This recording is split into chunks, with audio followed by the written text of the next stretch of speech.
Most people start their day with coffee. Ethan Porter started his by almost getting arrested on his property for trespassing. It wasn't a prank or a misunderstanding. It was what happens when one entitled neighbor thinks she owns an entire lake.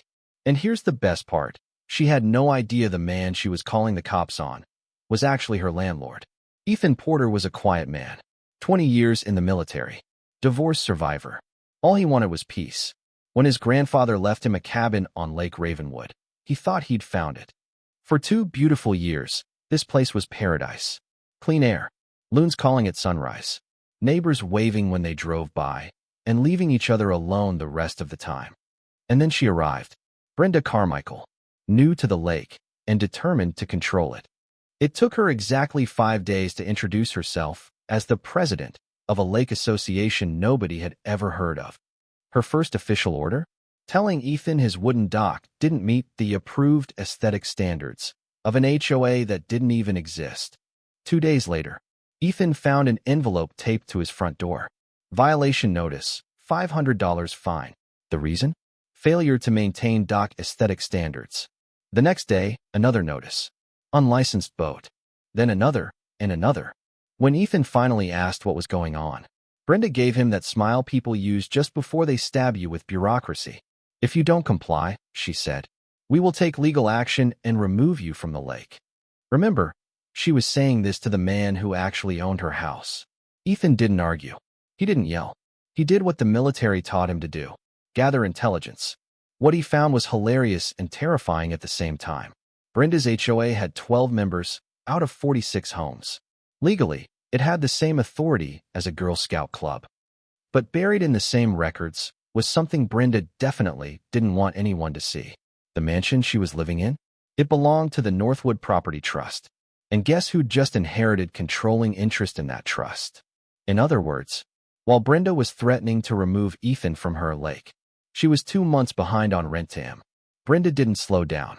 She started calling code enforcement every other day. Complaints ranged from illegal fishing equipment to threatening behavior with a dock umbrella. Yes, an umbrella. But the moment things turned criminal was 2:17 a.m. By sunrise, Ethan's boat was half underwater. $2,800 in damage. And the handyman? He was literally caught on camera. So when the sheriff showed up again that morning, Ethan handed them a cup of coffee and played the video, imitating the officer. Sir, this isn't trespassing. This is vandalism. That's when Ethan realized he wasn't the only target. Ethan knocking on Florence's door. She opens it with a stern look and shows him a stack of violation letters. 7 neighbors were going through the exact same harassment. Bird feeders, mailbox paint colors, wind chimes.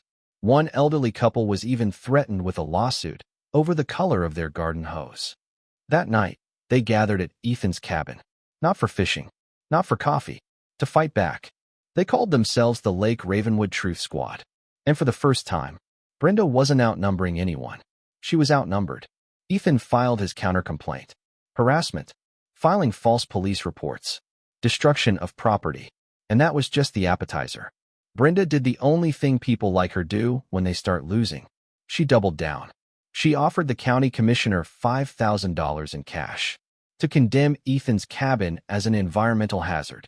He reported her on the spot. Within 48 hours, the district attorney was involved, and local reporters were asking one single question. Why is a woman running a fake HOA bribing public officials? Ethan didn't say a word to the media. He didn't need to.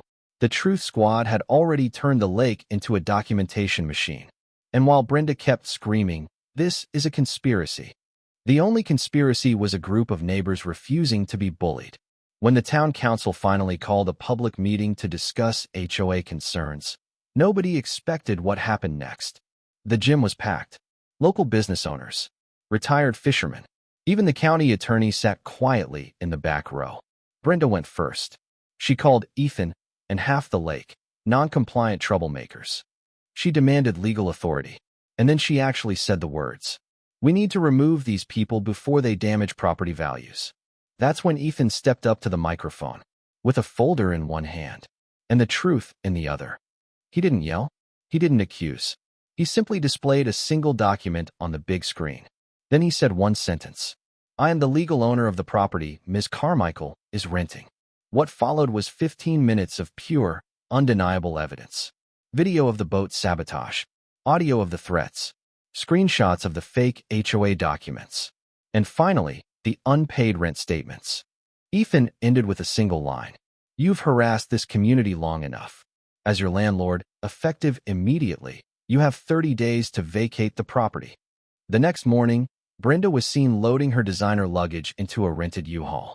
She never made eye contact with anyone. She left behind a damaged dock, 3 unpaid fuel bills, and a lake that finally felt like home again. The Truth Squad didn't disband. They became the Lake Ravenwood Advisory Committee.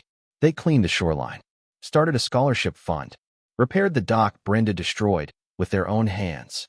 Ethan never wanted to be a leader, but sometimes leadership finds the people who refuse to stay silent. If you're fighting your own HOA nightmare, document everything. Know your rights, and never fight alone, because bullies only win when good people stay quiet. Thanks for watching HOA Stories. If this story made you cheer, laugh, or shake your head, hit the like button, share your story in the comments, and subscribe for the next HOA Showdown. The Truth Squad didn't disband. They became the Lake Ravenwood Advisory Committee. They cleaned the shoreline, started a scholarship fund, repaired the dock Brenda destroyed with their own hands. Ethan never wanted to be a leader, but sometimes leadership finds the people who refuse to stay silent. If you're fighting your own HOA nightmare, document everything. Know your rights, and never fight alone, because bullies only win when good people stay quiet. Thanks for watching HOA Stories. If this story made you cheer, laugh, or shake your head, hit the like button, share your story in the comments, and subscribe for the next HOA Showdown.